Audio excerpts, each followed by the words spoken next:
Right, guys, welcome. Oh, sorry about the loud clap. Welcome back to the Identity Human podcast with If you Ray. weren't awake, you will be awake now after that clap. Well, hopefully, and if you listen to this early in the morning, that's going to hopefully wake you up. So, yeah, welcome back, guys. It's now, what episode are we on? Episode number... 30?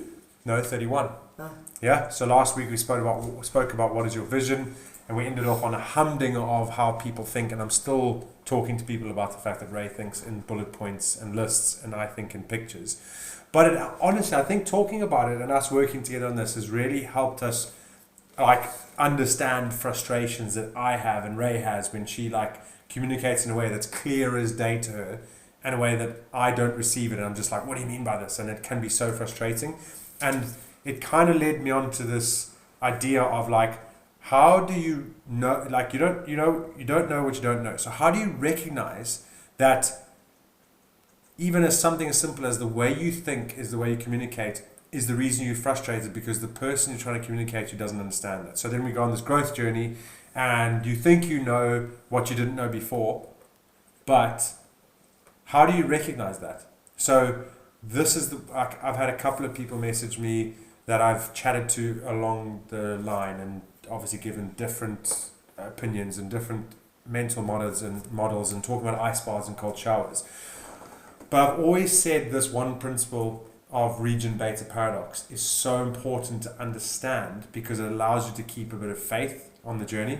And just to contextualize it, region beta paradox is that if you put a frog in boiling water, it's going to jump out. If you slowly boil it, it's going to die. Technically, I've looked into it. I think sometimes they jump out.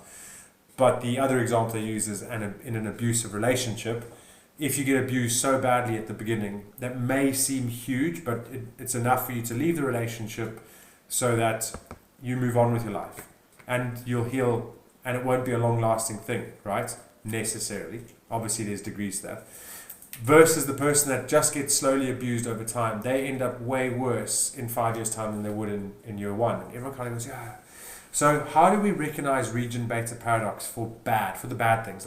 In our own lives. So lack of sleep is a perfect example. We're so resilient that if I had 4 hours of sleep for this next week every night, I'd be able to just crack on. You feel that you're tired, but one good night's sleep and then suddenly you think you're back on it. Diet is another example. When you slowly start to put on weight, you don't recognize that you're putting it on, till eventually you look at yourself in a picture and you're like, oh my soul, what has happened to me? Now, the other side to this, not duality, I don't know if we mentioned it, but duality is everything in life has an equal and opposite. So I know that's Newton's law, but if you think of positive, negative, dark, light, good, bad. And so even region beta paradox, we're talking about identifying the small negatives in your life that add up to something huge. What about identifying the small positives that add up to something huge, that if you removed them, you wouldn't recognize that they were the reason you stopped doing things? And I think that's key, because it's never the big things that you miss, because you'll notice if you've been running 3 days a week to run a marathon and suddenly you stop, you're going to notice that, right? So how are we recognizing those small things? Is it the journaling? Is it the getting up at the same time? That you won't necessarily miss it, but it's making a big difference. And it's kind of like we've said before, it's those, it's the 1% or 2% that you do every single day that leads to your success. Yeah. When you often look at people who are successful or if you've been successful or someone around you has been successful, you assume that it comes from, you look at the big things they do, the obvious activities that they do, and you assume that's the reason they're successful. But actually when it comes down to it, it's the small, tiny activities that they don't let slip. It's that they don't allow themselves to go into that, like a region beta paradox. They don't allow those negatives to slip into their lives gradually. They're very on it. So, that's why I suppose you wanted to talk about how to recognize growth. Interestingly, when you first mentioned the topic, I thought you were going to talk around, and maybe you could talk about it at this point if you think it's relevant, is this that 4 stages of growth or learning that you always tell me about? Six stages. See, 4, I'm so glad you said 4, because it was exactly what everyone forgets is those last 2, which we can. So it is interesting. I think that way I'd contextualize that into how you know how to keep growing. rather than this one is almost like, now let's stop and look back and how do we recognize growth. So I normally, the best way to describe it is if you understand like a business cycle. They often say that a business will last 12 years or 3 generations. And so now let me put it into How is 12 years, 3 generations? 12 years or 3 generations. Okay. So if you were to run the business yourself, they usually say it's a 12-year lifespan before, you know, the way that you run the business no longer suits the market and suits environments. You have to either pivot the business or keep going, but that's the general lifespan. That's not true for all of them. Okay. It's about averages, right? Or 3 generations. And if I always put it onto a ladder. So if you've got the first, you know, if this ladder's got 150 steps, which equals the 3 generations or rungs, and your first generations is step 1 to 50, second generation is step 50 to 100, third generation is 100 to 150. So all your visual thinkers out there just picturing the ladder. And all your bullet point ones, 150 bullet points, right? Right? Yes. Your first generation person, so like use the distribution company as an example. Like this is the founder that's gone to each person and given them what they wanted. Then they've started the horse and carriage, and they've gone to a car, and they've gone to a lorry. But this person is doing client-facing stuff. They're doing the maintenance on the cars. They're ordering all the things. They know holistically how their business runs, and as they grow, they know how each decision works, right? And then they grow to a point, and life goes on. Then son comes along. Son then watches dad at, say, from step 25. He understands up. So he knows that he's got to look at a bit of structures, a bit of sourcing the product, but he may have missed out those little interactions with the customers, right? So it's the little things, but he can run the business successfully. Then grandson comes along, doesn't learn anything from granddad necessarily, because granddad is just now, he's just really isolated in the business, and grandson starts to learn from dad, but grandson only takes over from step 75. So if you remember, he's missing those first 75 steps, and he doesn't know how to quantify why the business is not doing well, because he has lost those first basic foundations, those little things that made the business run well, by, you know, sending a card to a customer even though they're not getting business from them, sending some flowers on important dates that granddad may have done that grandson no longer thinks is important. Yeah. Right, so that's how they stop recognizing the reasons. So how does this link back to today's topic? So how it links back to is like, the skilled third generation person knows how to look back to step 1. The skilled person will know how to look back to the first thing that they started to do that kick-started their journey and make sure that they keep that up. So when you talk about, if we talk about like a habit stack of cold showers, making your bed, getting up at the same time, doing ice baths, going for running, right? Things change, but it's the ability to recognize cold showers as the thing I'm going to keep going no matter what. Or journaling is the thing I'm going to keep going. That when things get overcomplicated, that's the one that you go back to. But what I think makes it hard, and now I'm going to put into context, is I got a message from someone that said today, they said to me, I'm having a really tough time. Since the last time I saw you, one of my friends has committed suicide. Another one phoned me a couple of days later talking about committing suicide. I haven't done my ice baths for a couple of days, and I've had some weekends where I've just drunk. But he said, but today I got back into the ice bath and I really enjoyed it, right? And immediately I said, look how far you've come. You've had arguably the toughest time. They've also, their car broke down, so they've had to get a new car. Yeah. And they're moving house. There's lots of there's financial stress, there's social stress, there's personal stress. And he in the past had drunk a lot, drunk more than he wanted to, didn't have any good habits, would sleep terribly. He now messaged me saying, but this is now in a 2-week period. He's gone through all that stress, that strain, and he's gone and gotten back into the ice bath. And he goes, cycled okay. back to a new set point that he created for himself. Yes, but from his point of view, it was hard for him to see. He was like, I've gone away from ice baths. I've gone away from this, and this has happened, and there's just stress happening. But this is what I'm doing. So he was in the thick of it, his emotion and the things he had to deal with. And I said, amazing. Do you recognize how far you've come? That the fact that all of that's going on, you still have the ability to get into an ice bath and send me the picture going, I'm really struggling, but look how good I'm doing, I'm moving forward. Whereas 6 months ago, he just would have sat there and drunk every night, said he's really struggled and just stayed stagnant. Yeah. And unless he had someone to point that out, he wouldn't have recognized the growth that he's had. And just by recognizing that growth, he will now keep taking that steps forward because he knows he's more resilient than he was before. But without that context, he doesn't recognize growth. And I think the point that I wanted to talk with here is like, individually, we don't recognize how much better we're dealing with a situation because you have nothing to compare it to. So often people are on such a good journey of self-awareness, and you see this all the time. Self-awareness can be such a tricky one because then you become so self-aware that you're not being self-aware, or that you're over self-aware, so you overthink things, you're not doing it. Because they got nothing else to compare to other than their own perspective. And that's the trick with it. But we can bring in your next steps, the 6 steps here. It's like, how do we recognize that all that 1% effort that we've put in that doesn't change anything day to day changes everything day to day? Does that make sense? Yeah. Now I'm saying this as a new concept to you because I'm interested to see how you perceive it, because you might be equivalent to a listener that's like, what on earth is Don talking about? So be honest with me. Like, where's your mind at?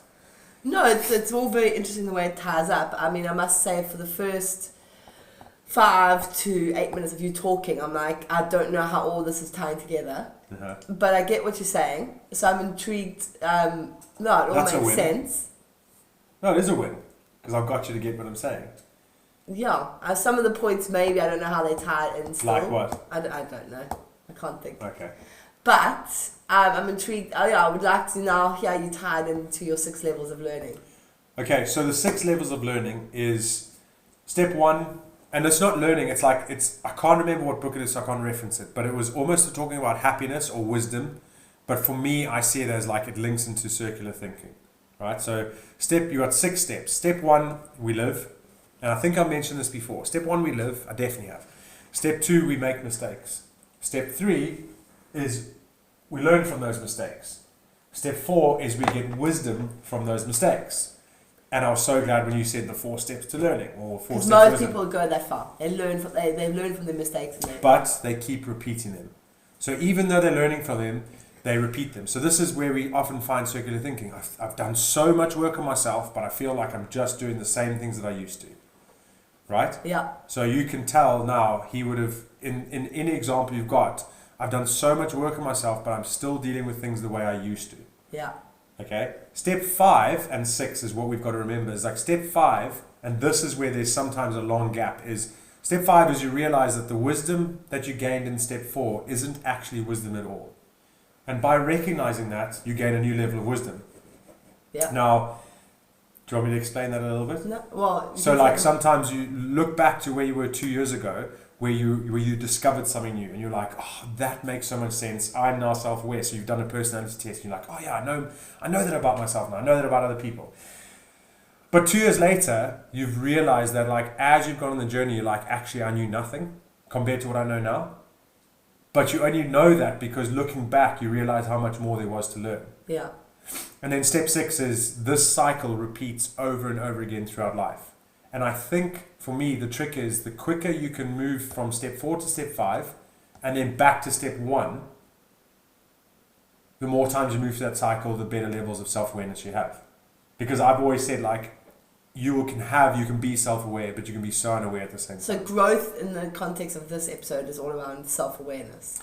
Growth, in recognizing the growth, is how do we recognizing, and just by recognizing that we have more to learn, we will look back and realize we didn't know it all. So when we look back, we go, oh, I've done so much better than I did then because this is what I know, but I've still got more to go. Yeah. And by the way, you tied in the 6 steps here, so it's interesting to see how I am tying this in.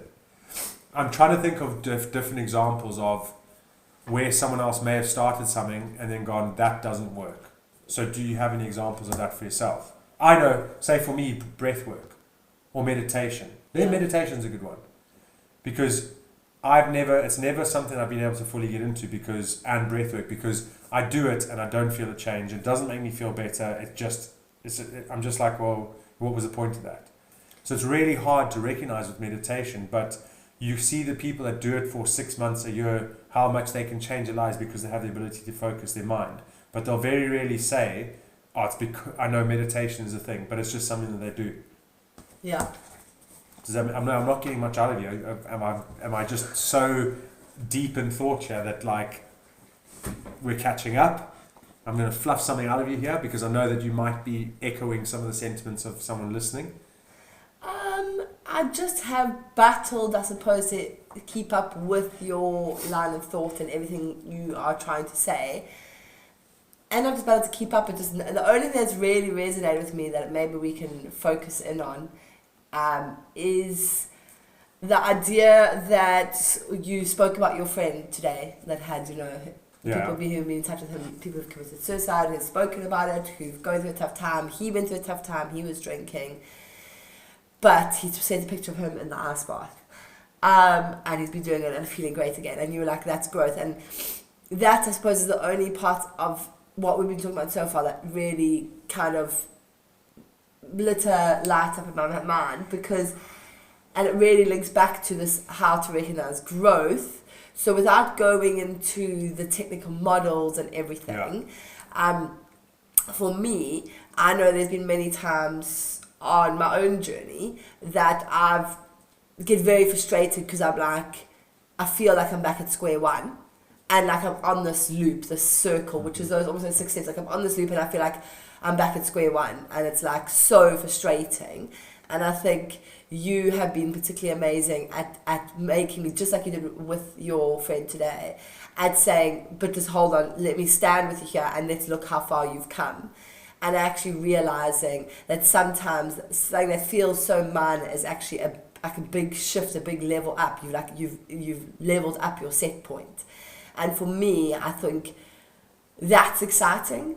And so maybe instead of like, I feel like you've spoken about some really big principles and people might get lost. Like maybe we could talk around more how people could apply this to their everyday life. How can they look at something that they're doing? And like I know you've spoken about it. Yeah, and actually, how can we help them, any listeners to this podcast, start to identify that they're actually growing, even if they don't feel like it because they're frustrated where they are now? So firstly, you've got it.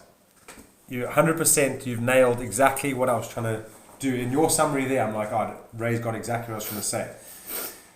Let's put it into an actual story that you can relate to. If you don't mind me using you as a case study here. Yeah, sure. So what is one of your bigger goals that you're trying to work towards in a short way that you know that you've had times you're like, oh, this is all for nothing? Well, it's not like one of my biggest goals. No, I know what you're going to say. Yeah. Well, it's not. I know which one you probably want to talk about. I wouldn't say it's such an aside goal that I've let slip by for like 10 years. That's just like working on my health of my body, and just like I have, after having 4 kids, I have extra weight around my stomach that I've wanted to get rid of, so I don't feel comfortable in, and you might have heard us talk about it in earlier episodes, like in a bikini. And so I had this idea, like, was this like future self, like 5 years from now, to be comfortable in a bikini. And it's interesting, the reason why I wouldn't call it one of my bigger goals is because for the past 10 years it's been such a sideline goal, and it continues to be a sideline goal, but because it's not like a central focus of mine, it never gets the attention it needs. So what I've really worked on with you is being like, well, if it's not going to be my focus, how can I work on it very consistently in the background so that I'm every day, not even every day because you're going to go backwards, but I'm constantly moving closer towards that rather than staying stagnant or moving backwards. So yes, I'm happy for you to talk about so that was exactly the one. And it's funny how it's not one of the bigger goals, but you've had it for 10 years that you've recognized. Well, everyone has it to a degree, but it's just like, you know what I mean? You want to be comfortable. So there's been times, so like when you start out, everyone understands patience. So Ray's like, yeah, this is 5 years. We're going to work towards a 5-year thing. It's going to be slow. And I'm going to explain. I'm like, look. Because I absolutely didn't want to just work hard on it for 3 to 6 months. And you actually didn't have the time either. And then we all know how that happens in the majority of cases. You do slip back to just your old habits. I say you didn't have the time. There wasn't a big enough desire to put yourself back into bikini in front of a photo shoot for supermodeling that made you get up at 4 a.m. and made you eat like a super disciplined robot, which actually takes a lot of time and effort when you've got businesses you're starting, 4 kids that we actually spend a lot of time with. So it's like, it's where it's making sure you keep that holistic balance. So at the beginning of it was like sitting down and talking about like, what's the journey going to look like? It's going to be slower. We're building foundations. So that in 5 years' time, you haven't gone back to how you were pre-5 years. You actually are moving forward. And so I've obviously observed, like Ray's doing a cold shower. She does the exercises in that. There's like the eating balance, all that kind of stuff is working itself out. And a year and a half in.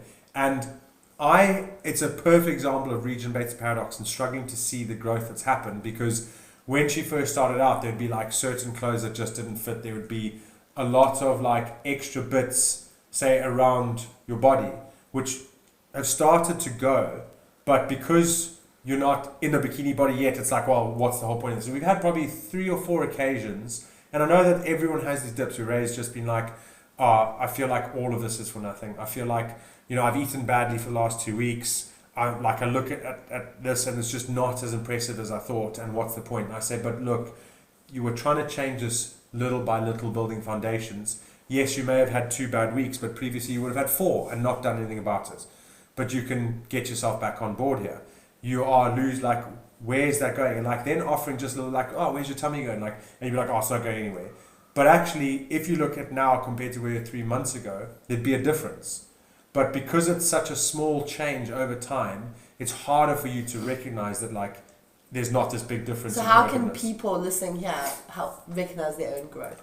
Well, it's very personal, but it's almost by going, it's really hard, because how are you going to remember how you used to react unless it was such a big thing?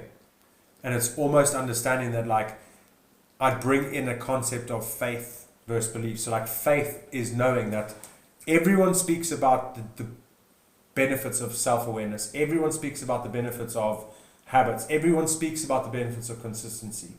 If you have been doing those things and you have got a level of consistency and you're reading books and you're being self-aware, you have to have faith that the journey you're on is growing you, even if you cannot recognize it. And just by recognizing that you have that faith, you'll keep moving forward, because in 6 months' time, it'll be more recognizable. Does that make sense? Because if we talk about old versions and new versions, if you've moved on and you're a new version of yourself, technically the best way to maintain that new version of yourself is not to remember that old version of yourself. Yeah. Because then you're not resisting. So we'll talk about like, oh, this is an interesting one that's coming in. You're not resisting being something that you were, because you've let that pass and you're so focused on who you are now that you're not going, oh, when am I going to shout? When am I going to do this again? And you like, I used to do this. Whereas actually, if you ask me, Don, what did you do a year ago? And I go, I actually can't remember. It's because I no longer identify as that old version. I'm in a new version of myself. So that's why growth is hard to recognize, is you have to, one, have an undying faith that the journey you're on is working for you. And you have to just keep assessing that, like, is this benefiting me? Is this benefiting me? And 2, if you can't identify, maybe that's a good thing. Maybe it's a good thing because you're not resisting and holding something in and trying so hard to hold this change that you're trying to maintain in, that you've actually let that go. Because there is a principle of like, if you can summon up the strength to resist something in you that you do not like, you become a nightmare to live with, because that thing that you resist inward, you resist outward. So you start to become a nightmare to live with, because you're telling everyone else what to do, because inside you're so used to telling yourself no, no, no, no, no, that it's just as above, so below. So actually, if you've come to a point where you're at peace with who you are and how you are, and you can't remember, and you're not doing it outwardly, then understand you've made a change, but you haven't been able to notice it.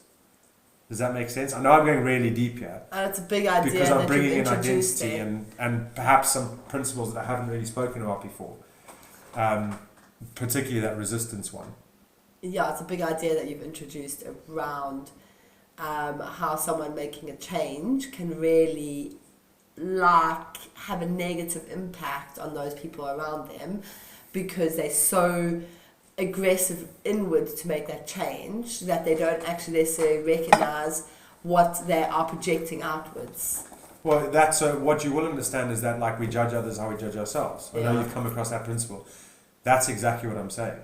If there's something in you don't like, you recognize it in other people easier.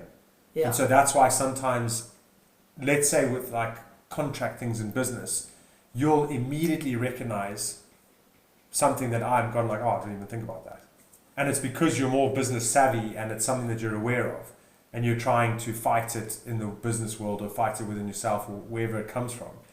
And so as above, so below. Like, some of these things that have hung around for years have hung around for a reason. And if you brush them off and go, that's nonsense, understand your self-awareness needs some work on. Yeah. Because you said to me once, it's funny how we judge others, how we judge ourselves. And you gave an example of someone that was doing it to you because you knew that that's how they were, because you knew them quite personally. So this is an example of like, if you are frustrated with who you used to be, that's a bit of resistance that now you're keeping in you, and you're carrying that around with you. So I think for me, where I'm still maybe a little lighten bit it up for lost, is I feel like you haven't given me a really practical, easy way to how to recognize my own growth. So if you don't have Don in your life pointing out those things, and you're just you're trying to achieve something. So picture someone, they're out there, they're trying to achieve a goal. They know they can't fix this overnight, so they have their 5-year vision that they're working towards. They're a year or 2 years in, and they're just feeling frustrated, like they're back at square one, like they made improvements, they stopped shouting at their kids, but they've actually just had a shouty week at their kids. They feel like they put all this work in. I'm just using an example, to stop shouting at their kids, and they spent all week shouting at their kids. Or they put all this work in to conquer their chimp, and so they've been ice bathing, and now they haven't ice bathed for the past week. Or like your friend who's now come back to it. Like, how can they don't have you to talk to phone up, how can they recognize and actually recognize and thank themselves for their growth? Like practical, don't go deep down. Practical. No, that's the dichotomy of self-awareness, is it's really hard to recognize within yourself. Okay? Yes. So what could they do? It could be a practical, could they go to a friend? Or... So no, but that same thing, if it's not me, it's a friend. So I was actually thinking about this the other day, is if you want to put some measurables, some practical elements in place, how do you measure resistance? So for me, it's like, if I've said I'm going to ice bath at 7 o'clock and I get in at 8 o'clock, there's an hour delay. So I just write down 1 hour. If the next day I get in at 7:30, there's half an hour. And if you can track the time it takes you after when you committed to doing it, you will recognize how long it takes you to actually get into that ice bath post when you've committed to doing it. That's one way I thought of like how you measure resistance, because sometimes I'm like, I really don't want to get in here. So it takes me, I wait to the last minute and then I get in. Okay, so how does resistance link back to me recognizing the growth I've experienced so far? Well, if you go back into a space where, let's say you were at 7 o'clock ice bathing, and then you drifted to 8 o'clock, 8 o'clock, 8 o'clock. And then you go, actually, I'm going to go back to 7 o'clock here. And then you started to drift to 8 o'clock. How much quicker do you recognize that you drifted back to 8 o'clock the second time round than the first time round? That would be my only practical way. So let's say your first 3 weeks you're in at 7 o'clock. You've got no other reason not to, right? So you've got 3 weeks of 7 o'clock. Then you start to drift slowly. And for the next 2 to 3 months, or say even 4 months, you're only getting into 8 o'clock consistently. And then all of a sudden you look back at your values and your goals, and you realize that like you're not getting in at 7 o'clock and you'd commit to it. So you get back in at 7 o'clock. And then you go for that same around 3 weeks, and then you start to drift again. So it starts to be 7, 8 o'clock. But this time, instead of waiting 3 months or 4 months, you recognize it after a month, and you go, ooh, I'm drifting. So it's celebrating that you recognize things sooner. So yes. Take it into eating healthy for a certain body, or exercising, or not shouting at your kids, or not scrolling on social media, or whatever goal you're achieving. Are you saying we just need to learn to recognize when we bring ourselves back to... How long it takes you to recognize that you've drifted. Okay. Do you know what I mean? But the point is that if you're going to do it that way, you've got to have those measurables in place for yourself that you can commit to understanding trends. And so that's why it is like, what form of account, like how many times have you journaled this week? 7 out of 7, great. 7 out of 7, great. 7 out of 7, great. Then you start to drift and you go 3 times this week, 2 times this week. And how long until you go, flip, I haven't actually journaled consecutively for 7 days for 4 months. So I'm going to go back to committing to do it, because journaling was something that I wanted to do in my 5-year vision. And how long does it take you to recognize that you're starting to drift away from journaling? So the first time it took you 4 months. And the next time you hope it takes you 2 months. Yeah. So that, I mean, this is where I feel what the episode for my style of thinking, where you've lost me a bit. We spoke about principles and all these like great ideas, but I need like something practical that I can take to my everyday life. Okay, how about I turn this on you? So I'm happy with that. Before you turn on me, I had an idea. Okay. That measurables are awesome. We've even battled though to keep track of them. They're a pretty tricky thing to keep track of. So I think something, because let's face it, in your life, any goal that you have, if you're listening to this episode, it could be, like I said, food related, exercise related, you're trying to do a challenge or sport, you're trying to grow in business, you're trying to shout less at your kids, a lot of it stems or has a direct correlation with your health, the amount you sleep. So if you are battling to track some sort of metric that allows you to recognize that you're making growth on your journey, because you don't have like a Don or someone that you can call up and give you, someone who can give you that honest perspective of, because you've been able to be raw with them and they can tell you how far you've come on your journey, how can you self-reflect on this? Don's mentioned putting measurables in place, but say you even struggling to keep up with measurables, a really great passive way to do that is to get like a Whoop. Because I feel like a Whoop will give you, and a Whoop maybe we can talk about it tracks it for you. And it tracks, it's kind of like a Garmin watch or an Apple, what's it called, like the Apple Watch thing. Apple Watch. But it's not about tracking your activities, it kind of tracks your everyday life, and I can very much see that where you could be fooling, because a lot of what you're trying to achieve will probably be linked to sleep, because let's face it, you're going to shout at your kids more if you haven't slept. You're going to eat more. You're going to eat more. You're going to be more emotionally unstable. You're going to make bad decisions at work. Sicker. So there's a big connection to sleep. So like a really good starting point to recognize your growth could be to use an aid like Whoop that's linked to your phone that keeps up with what you've been doing. Maybe you can find an app on your phone, but I think a big, I suppose, outcome then from that we've got to 30 minutes into this episode, for me would be a practical takeaway is how can you put a measurable into your life that is going to help you to recognize your patterns of behavior and therefore celebrate some really tiny victories along the way of your growth journey. Yeah, so Whoop is probably a better example of tracking them as you go. Yeah. So, yeah, I think, and then a different health example of recognizing growth is like your heart rate variability or your resting heart rate. So you might not recognize that you're getting fitter, but all of a sudden your resting heart rate's gone from 56 to 50. And you're like, oh, it has. And so there's some real physical, in fitness, it's easy to recognize your progress. But with the mental side, it's like, it's a much deeper thing. Yeah. And that's why you have to be kinder to yourself. You have to be patient and recognize it's a longer journey. And I mean, I appreciate that not every goal that people have will be linked to sleep. So I was trying to think now of other goals that I know people are trying to achieve. And something I've often heard spoken about is the idea of holding boundaries. So if you're someone who maybe always lets a friend or family walk all over you, and you want to be able to say no when you don't particularly want to do something. So you have this goal to be someone that holds your boundaries more. You might find that you're really good at it for 6 or 12 months, and then you slip back and you get really frustrated with yourself. What's like a metric you could be tracking to make sure that you actually can celebrate the fact that you might go back to your old type briefly, but you're able to pull yourself out of it quicker, so you can celebrate that and not get frustrated with yourself. So it might require a bit of out-the-box thinking. That could be, I suppose, captured in something like a journal, or maybe just like a little radar and on an app. If you don't like writing, maybe there's a little app that you can record, like how was your weekend? Because I imagine when it comes to not holding boundaries with families, it will be around like, how was your holiday? Like in terms of I know it's often around Christmas or Easter where you're forced to be around family who maybe don't treat you with respect. Or your weekends, are you ending up saying yes and doing stuff at weekends that actually don't fill your cup because you have someone who keeps asking you to do stuff you don't actually want to do? So it could be like just tracking, well, how was your weekend or your past week? Did you do everything you want to do? And just rating it on a scale of 1 to 10 and tracking that over time. So I just listened to it. It's so interesting to see how, like, in my approach to it, I'm fully like self-awareness, go. Ray's approach is like, well, how?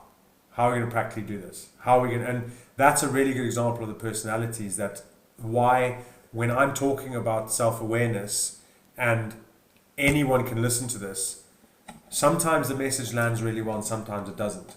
Because I don't try and make sense of things in the way Ray does. Well, someone might have listened to the first 15 minutes where you were talking and completely had their mind blown. Yeah, that's what I'm saying. For me, though, I'm always like, how can I apply this in a practical way? And I almost need practical sense, which is something that we explored recently. Yeah. Whereas you can be like, here's some really amazing information, and then think of ways to apply it. I kind of want, well, let's talk around some practical ways that this can be applied. Yeah.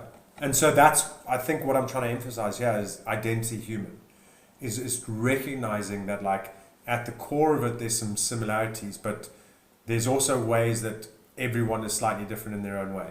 And it's not the external stuff that matters, it's all internal. And that's the direction I want to go, and that's what we want to talk about. So, yeah.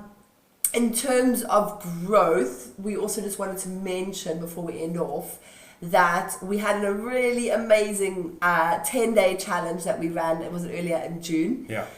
It was our first version of the challenge. We're going to be repeating it a few times a year. We learned some really interesting lessons, had some amazing feedback from people that did the challenge. And so what we've decided to do is we normally would only do a challenge about once every quarter or so, but we want to run another iteration of that challenge. For those of you who joined us on that last challenge, this one is going to be similar, but we're going to be introducing a couple of live video elements. And I think it's really interesting to, if you've done the 10-day challenge, Do it again. You should be doing it again. In essence, you should be now making that part of your everyday life. But it's just really a great way for you to, if you've done it before, to go through the process again and just kind of solidify those principles. If you haven't joined us on the challenge, it's free. Come try. It's free, and it really helps you to build these foundational habits that we've spoken about and touched on in this episode and spoken about in previous episodes. And we do put it in a more practical way, Yes. and there's a story that we create around Yeah. it. So And it's going to help you build like a habit that you can then stack on top of and really see amazing growth over time. The challenge begins next Friday, which is the 5th. No, go check the diary. It is the 5th of July, I want to say. it is, because that's when we're doing three peaks. Yes. So in 10 days' time, Don and I do take on the 3 Peaks Challenge, which I don't know if Don briefly wants to explain what that is. And so we thought on the day we do our 3 Peaks Challenge. We can talk about it next week. Yeah, we can talk about it next week. On the day we do our 3 Peaks Challenge, we can begin the 10-day challenge for anyone that wants to join. So have a look at identityhuman.com because we will be releasing the sign-up details there. And yeah, what do you want to say to anyone about the 10-day challenge? Well, no, genuinely go through it, and if you've done it, bring a friend along. If you know someone that needs a challenge, and this one we've literally made it so that it's super accessible. Like, it doesn't matter how much money you make, where you live in the world, what access you have to resources. We've made it so that anyone can actually access it and do it. And that's the whole point, is like, it's making sure that we look after people, and we're making sure that we can really make a small bit of difference to someone in a big way, that they can do it for themselves and carry on doing it. So you've got nothing to lose. If you've got a cynic, if you've got a friend, just get them on there. And if they don't want to do it, sign up and do it with them. Sign up and show them that this is what we're doing. And like, just bring people along with the journey. I think that's the whole point. Like, try and create community. Try and, like, if you want to go somewhere fast, you go alone. If you want to go far, go together. Like, that's where I wanted to make us. Ubuntu, we are who we are. Like, all of that stuff really comes into this. Like, yes, we're doing a 10-day challenge, but actually at the end of it, it's, you know, our vested interest is creating a really good society that we leave behind for our 4 kids to go into, so that they can do a better job, and that they're not there bailing a society out that we left behind. I think that's the bigger picture. But it starts with you, and it starts with you and your friend, and it starts with you and your friend's friend, and it starts with you and your friend's friend's friend, and then, as you know, if it just spreads like that, like a butterfly effect, and we all just start to realize how connected we are, like, go and make a difference in someone else's life by doing this for yourself. And if you've done it for yourself, go and get someone else to make a difference in their own life by getting them on here and show them something that they haven't seen. The 10-day challenge is the beginning of your journey where you stop drifting. So if you want to stop drifting and feel like you're just drifting through life, drifting away from the things you know you should be doing, then join us in the challenge. Yeah. Cool. Right, thanks very much, everyone. We appreciate you. Have a super duper great week. And remember, I'll look after me for you, and you look after you for me. Right. Bye.